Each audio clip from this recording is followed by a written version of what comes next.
নমস্কার, welcome to পুতুল ভান্ডারিস kitchen.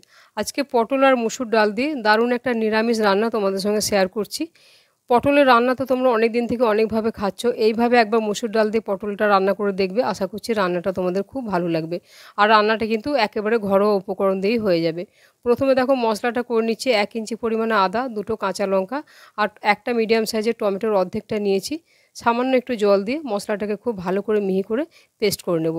মশলাটা এইভাবে পেস্ট করা হয়ে গেছে। এখন মশলাটা একটা বাটির মধ্যে আমি তুলে রাখছি।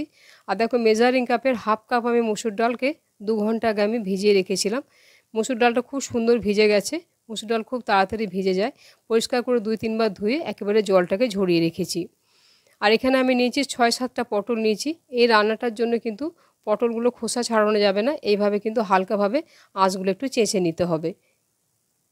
আমি মুসুর ডাল দিয়ে করছি। অনেকে নিরামিষ দিনে মুসুর ডাল খেতে চায় না, তারা যে কোনো ডাল দিয়ে করতে পারে, মুগ, মটর বা ছোলার ডাল দিয়েও এইভাবে রান্নাটা করে খেয়ে দেখবে, খুবই ভালো লাগবে খেতে। পরিষ্কার করে আঁশগুলো ছাড়িয়ে একবার পটলগুলোকে ধুয়ে নিয়েছি।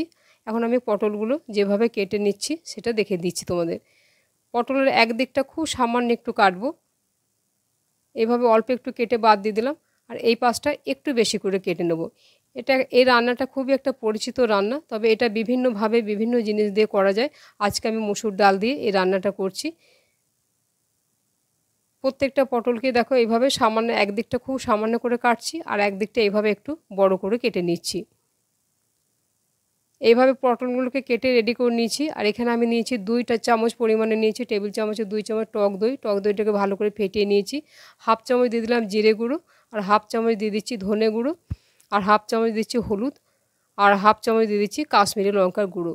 এই শুকনো মশলাগুলো দইয়ের সাথে একবার ভালো করে মিশিয়ে দেবো, তাহলে মশলাটা ভিজে একেবারে বাটা মশলার মতো হয়ে যাবে।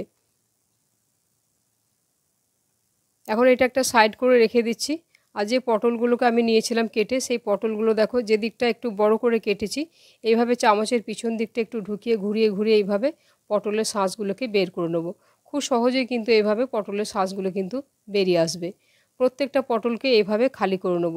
তবে চামচ দিয়ে ঘোরাবার সময় লক্ষ্য রাখতে হবে যেন চামচটা যেন তলা পর্যন্ত বেরিয়ে না যায়, তাহলে কিন্তু পটলের নিচের দিকটা ফুটো হয়ে যাবে। তার জন্যই পটলের নিচের দিকটা একটু আমি কম করে কেটে রেখেছি। দেখো পটলগুলোকে এভাবে শাঁসগুলো বের করে পটলের ভেতর থেকে পটলগুলো একেবারে আমি খালি করে নিয়েছি। প্রত্যেকটা পটলের বীজগুলোকে বের করে নিয়েছি। তবে আজকের এই পটলের বীজগুলো আমি ফেলে দেবো না, এই রান্নাতে আমি ব্যবহার করে নেব। একটা বাটির মধ্যে তুলে নিয়েছি। এখন পটলের বীজগুলো একটু হাত দিয়ে চটকে দিচ্ছি। আর যেগুলো একটু মোটা মোটা আমার দানা ছিল সেগুলো আমি হাত দিয়ে বেছে ফেলে দিয়েছি। যে মিক্সির জারে আমি মশলাটা বেটেছিলাম, মিক্সির জারটা না ধুয়ে ওই জারের মধ্যেই আমি দিয়ে দিচ্ছি ভেজানো মসুর ডালটা। সামান্য একটু জল দিয়ে একটু মোটা মোটা করে পেস্ট করেছি, খুব বেশি মিহি করে কিন্তু এটা পেস্ট করিনি। এখন আসছি রান্নায়। ফ্রাইং প্যান বসিয়ে দিয়েছি। 1 চামচ পরিমাণে দিয়ে দিলাম সর্ষের তেল। তেলটা বেশ ভালো করে ঘুরিয়ে ফিরিয়ে নিয়ে পটলের সেই বীজগুলো প্রথমে আমি তেলের মধ্যে দিয়ে দিলাম। এখন মাঝখানটা একটু ফাঁকা করে দিচ্ছি। সামান্য এক টুকরো আদা আমি গ্রেট করে রেখেছি, আর এখানে রেখেছি 2টো কাঁচা লঙ্কা কুচিয়ে রেখেছি। ঝালটা তোমরা তোমাদের পছন্দ মতো দেবে। এখন এই সমস্ত আদা, কাঁচা লঙ্কা, পটলের বীজগুলোর মধ্যে দানাগুলো দিয়ে ভালো করে একটু নাড়াচাড়া করে ভাজা ভাজা করে নিতে হবে, যেন কোনো রকম কাঁচা ভাব না থাকে। যখন এরকম সুন্দর ভাজা হয়ে গেছে, এখন সে পেস্ট করে রাখা মুসুর ডালটা এর মধ্যে দিয়ে দিচ্ছি। গ্যাসের আঁচটা এই সময় একেবারে কমিয়ে দিতে হবে। মিক্সির জারটা ধুয়ে সামান্য একটু জল দিয়ে দিচ্ছি। আর এতে আমি দিয়ে দিচ্ছি 1 চিমটি পরিমাণে হলুদ, আর পরিমাণ মতো দিচ্ছি নুন, আর সামান্য কয়েক দানা দিয়ে দিচ্ছি চিনি। এখন গ্যাসের আঁচ কমিয়ে এটাকে খুব ভালো করে নাড়াচাড়া করে বেশ একেবারে ভাজা ভাজা করে নিতে হবে, যেন প্যান থেকে একেবারে ছেড়ে আসে, কোনো রকম ডালটা যেন কাঁচা ভাব না থাকে। দেখো এভাবে নাড়াচাড়া করছি, আঁচ কমিয়ে রেখেছি। কন্টিনিউ নাড়াচাড়া করতে হবে এটা, কেন ডাল খুব তাড়াতাড়ি শুকিয়ে যায়। যখন এরকম নাড়াচাড়া করতে করতে একটা ডোর মতো হবে, প্যান থেকে এরকম উঠে আসছে, তখন এটাকে আমি গ্যাস অফ করে একটা প্লেটে ঢেলে ভালো করে এটাকে আমি ঠান্ডা করে নেব। একটা প্লেটে ঢেলে নিয়েছি, একটু ঠান্ডাও হয়ে গেছে। এখন ওপর থেকে একটু কোচানো ধনেপাতা দিয়ে দিলাম। আমি এটা সম্পূর্ণ নিরামিষ করছি, তোমরা চাইলে পেঁয়াজ দিয়েও করতে পারো। এখন যেহেতু ডালগুলো একটু দানা দানা হয়ে গেছিলো, সেহেতু আমি একবার হাত দিয়ে খুব ভালো করে চটকে একেবারে ম্যাশ করে নিলাম।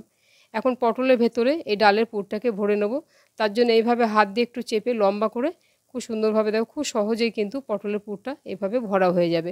একেবারে মুখ পর্যন্ত ভরবো না, একটুখানি মুখের দিকটা ফাঁকা রাখবো। এভাবে একটু হাত দিয়ে লম্বা করে নেবে, লম্বা করে এভাবে পটলের মধ্যে পুরটাকে ভরে দেবে। যারা নিরামিষ দিনে মুসুর ডাল খেতে চাও না তারা কিন্তু অন্য ডাল দিয়েও করতে পারো। প্রত্যেকটা পটলের ভেতরে এই ডালের পুরটাকে আমি ভরে নিয়েছি। আর একটুখানি আমার পুর বেড়েছিল, তার জন্য আমি আরও দুটো পটলকে ওইদিকে আমি রেডি করে নিয়েছি। দেখো পটলের পুরগুলো ভরা হয়ে গেছে, এই দুটো পটল আমার এক্সট্রা হয়ে গেল। এখন আসছি রান্নায়। ভাজার জন্য পরিমাণ মতো আমি সর্ষের তেল গরম করে নিয়েছি। পটলগুলো আমি একসাথেই দিয়ে 1 মিনিটের জন্য একবার ঢাকা দিয়ে দিচ্ছি, তাহলে তেলটা উঠে যাবে না। 1 মিনিট পর ঢাকাটা খুলে দিয়ে এখন গ্যাসের আঁচটা একেবারে কমিয়ে দিয়ে কম আছে এইভাবে নাড়াচাড়া করে চামচ দিয়ে উল্টে পাল্টে পটলটাকে বেশ হালকা লাল করে ভেজে নিতে হবে। আর লক্ষ্য রাখতে হবে যেন ভেতর থেকে পুরটা বেরিয়ে না আসে। তবে এগুলো পুর বেরোয় আসবে না, কেননা পুরটা আমি একটু করে কম দিয়েছি, একেবারে মুখে মুখে দিইনি। আঁচ কমিয়ে বেশ এপিট ওপিট উল্টে পাল্টে কম আঁচে এগুলো ভেজে নিয়েছি হালকা করে। একেবারে পটল ভাজার মতো মুচমুচে ভাজার দরকার নেই। এখন ভাজা পটলগুলো একটা প্লেটের মধ্যে তুলে নিচ্ছি। ওই প্যানের মধ্যে আবার আমি 1 চামচ সর্ষের তেল দিয়ে দিয়েছি, সামান্য একটু গোটা জিরে, দুটো ছোটো এলাচ আর একটা লবঙ্গ দিয়েছি। এলাচের মুখগুলো একটু ফাটিয়ে দিয়েছিলাম, ফোড়নটা নাড়াচাড়া করে নিয়েছি। এখন সে পেস্ট করে রাখা মশলাটা এর মধ্যে দিয়ে দিলাম। আর দিয়ে দিচ্ছি সামান্য পরিমাণে একটি হিং, সাইডের তেলের মধ্যে দিয়ে দিলাম। প্রথমে তেলের মধ্যে হিংটা দিলে অনেক সময় পুড়ে যায়, আর হিং পুড়ে গেলে কিন্তু তেতো হয়ে যায়। হিং যদি তোমরা অপছন্দ করো তাহলে হিং ছাড়াও তোমরা করতে পারো। তোমরা এই রান্নাটা পেঁয়াজ রসুন দিয়েও করতে পারো। আমি আজকে সম্পূর্ণ নিরামিষ রান্না করছি। দইয়ের সাথে যে মশলাগুলো আমি মিশিয়ে রেখেছিলাম, গুঁড়ো মশলাগুলো, সেগুলো আমি দিয়ে দিলাম। আর বাটি ধুয়ে একটু জল দিয়ে খুব ভালো করে এখন মশলাটাকে কষাবো।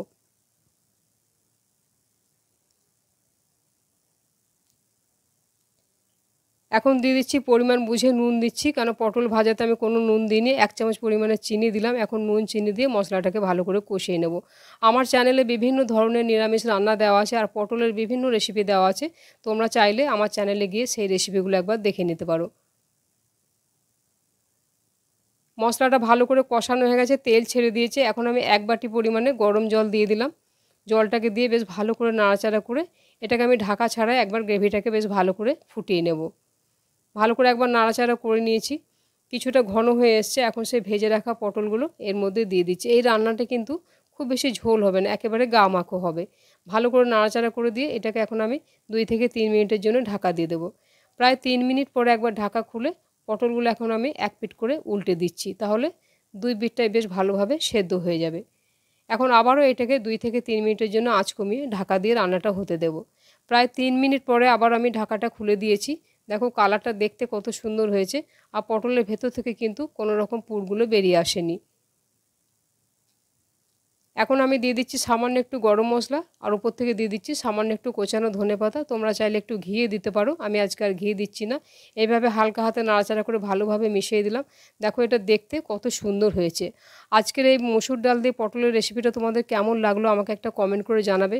আর প্লিজ তোমরা আমার চ্যানেলটিকে সাবস্ক্রাইব করে তোমরা আমার পাশে থাকবে। রেসিপিটা সম্পূর্ণ দেখার জন্য ধন্যবাদ। তাহলে আবার অন্য কোনো দিন দেখা হবে অন্য কোনো রেসিপিতে। সবাই ভালো থাকবে। নমস্কার।